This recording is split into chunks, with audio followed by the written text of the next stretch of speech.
Right now at 4, voters around the country are casting their votes in what could be one of the most important midterms in U.S. history.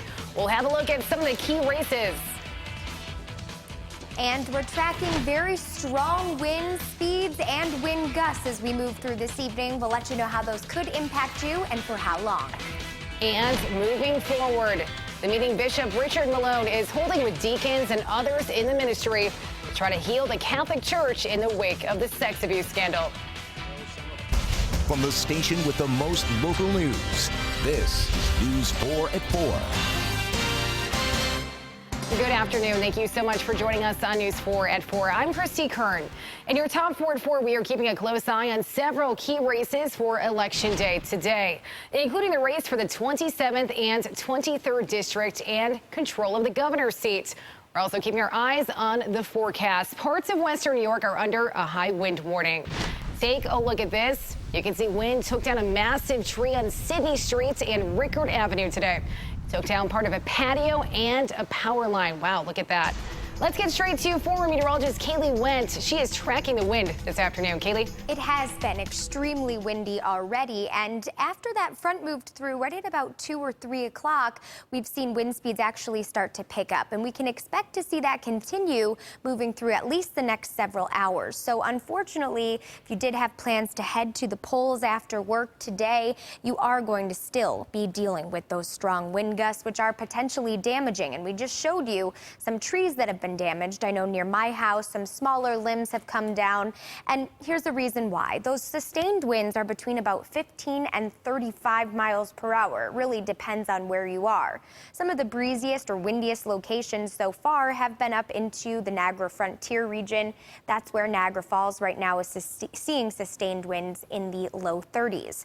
Now, wind gusts have peaked in the mid to upper 40s, and that's where they're sitting right now. St. Catharines, Niagara Falls, even the Buffalo Metro seeing all those 40-mile-per-hour wind speeds. And for that reason, Christy mentioned it, we do have high wind warnings in effect for Niagara, Erie, and Chautauqua counties through 6 a.m. tomorrow.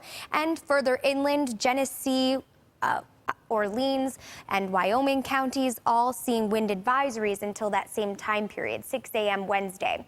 And really the only difference is in the warned area, we're expecting gusts to peak near 60 miles per hour. In the advised areas, closer to 50 miles per hour.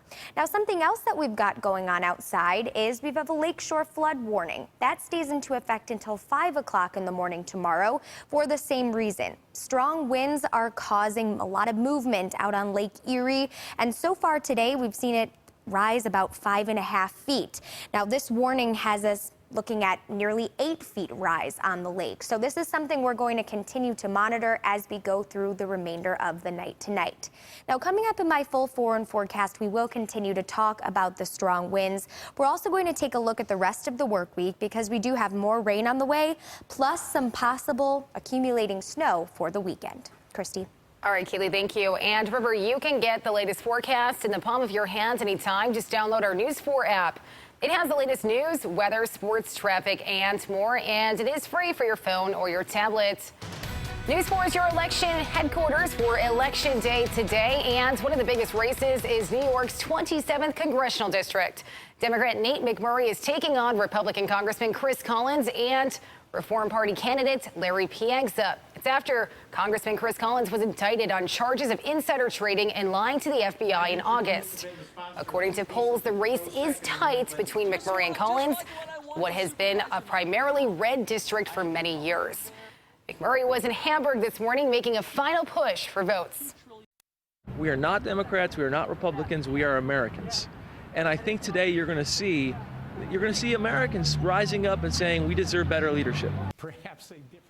We've reached out to Congressman Collins about his Election Day plans several times, as well as his thoughts on the race, but we have not heard back.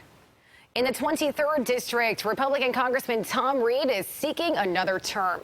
He's being challenged by Democrat Tracy Mitrano. And control of the governor's mansion is at stake today. Governor Andrew Cuomo is running for his 3rd term in office. Most polls have him leading Republican candidate Mark Molinaro by double digits. And we saw both candidates head to the polls to cast their ballots earlier today. We are also keeping an eye on the race for Attorney General. Democrat Letitia James is facing off against Republican Keith Wofford. He is the first African American to receive the state's Republican nomination for Attorney General. Whoever wins will make history as the first African American to be Attorney General in the states. And there, of course, is a lot of excitement for this year's election. It's expected to bring more voters to the polls. As News 4's Angela Cristoforos shows us, voters were at the polls early in Clarence this morning.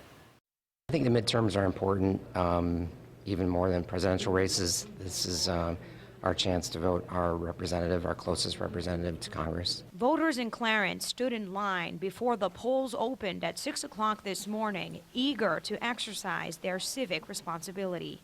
You can't have a voice if you don't vote. It's very simple.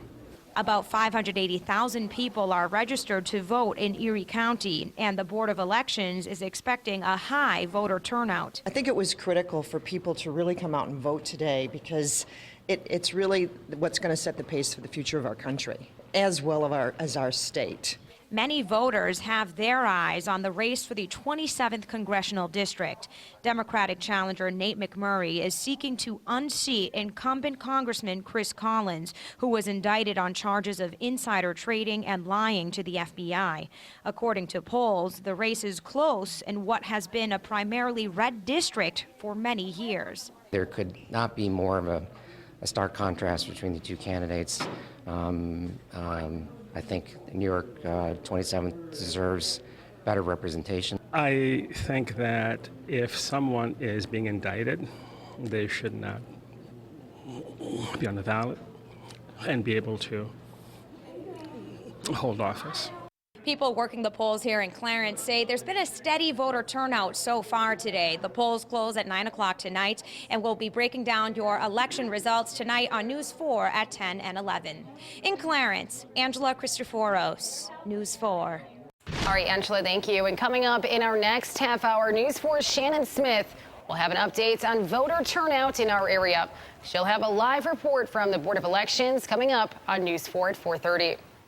The state's attorney general is helping to make sure voting goes smoothly. Barbara Underwood's office has set up an Election Day hotline for voters.